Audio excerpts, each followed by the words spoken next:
how to paint the hair. Now, there are many ways of painting in general, but my personal approach is painting from grayscale to color, and that's what I'm going to show in this video.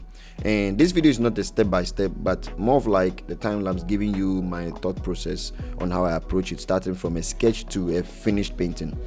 So first of all, after sketching, I start by establishing the midtone, the base value for this painting, and then after that I establish the darker regions. This will give structure to your painting. You're able to know the strands, the gaps within the hair. After that, you're able to have a clear idea of the direction, the flow of the hair. And so once you do that, everything will become so clear to you. Then I start by painting the lighter regions. So you're able to know the strands of the hair, the directions, which part overlaps, which parts stay under. And then after painting that, this is more of like a preference. You can go in and smoothen the hair. This is based on the reference you are working with.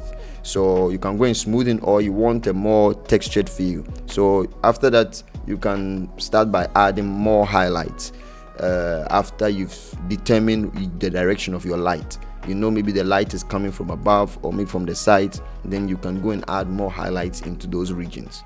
And in this painting, based on the reference, I was using more of like single lines to tell the hair strands, but sometimes that will not be so. So that's all based on reference. So working with a lot of reference will go to guide you, and you're able to form your own formula. So when painting the hair, there is no formula to work with. It's basically what you do, what you see, paint what you see. And so as you can see in this second painting, I'll not be working with like single strands able to tell the flow of the hair, but we'll be working with a more working with larger strokes.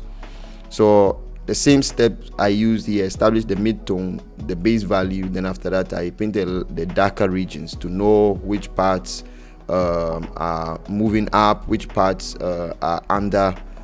Give structure to the hair, so able to see the flow of this guy's hair. And so after that, as you can see, the lighter regions, I'm using more of like large strokes because of the reference. And so that's why starting out by using a reference is very, very important.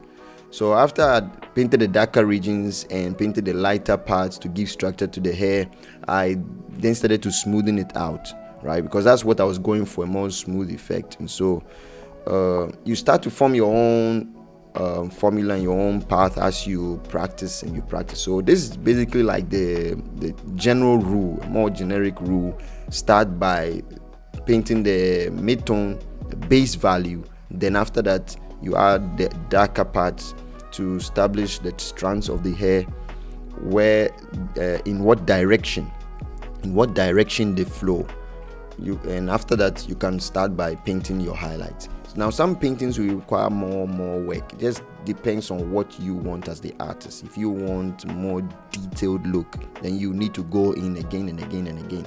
So, for example, this painting right here was the same thing I did. I went in again and again, added highlights, added darker regions, then I smoothened it again. So everything builds up, and then all depends on your reference, what you are going for. So with this painting, this was more of like an anime type of thing, and the reference was a smooth look. So that's what I wanted. So I went in, painted again and again, then added the highlights. So with the darker regions, you can tell the flow of the hair. And when I come in with the lighter regions, I can tell where some of the strands end, where another one chips in, and all that. And so with that, you can also tell the direction of the light. So that's just basically it. This is my rule I follow when I paint the hair. Painting the hair was something I struggled with before, and also I still sometimes struggle with it. But this is like just a generic rule you can follow, and within it you can craft your own techniques to painting the hair. So if you're able to paint correct values in your hair, now painting the color will be no issue.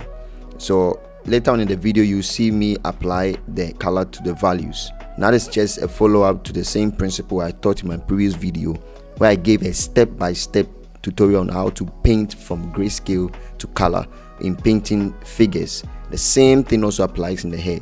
So to avoid the video being long where I teach also how to add the color, you see the time lapse of the same process.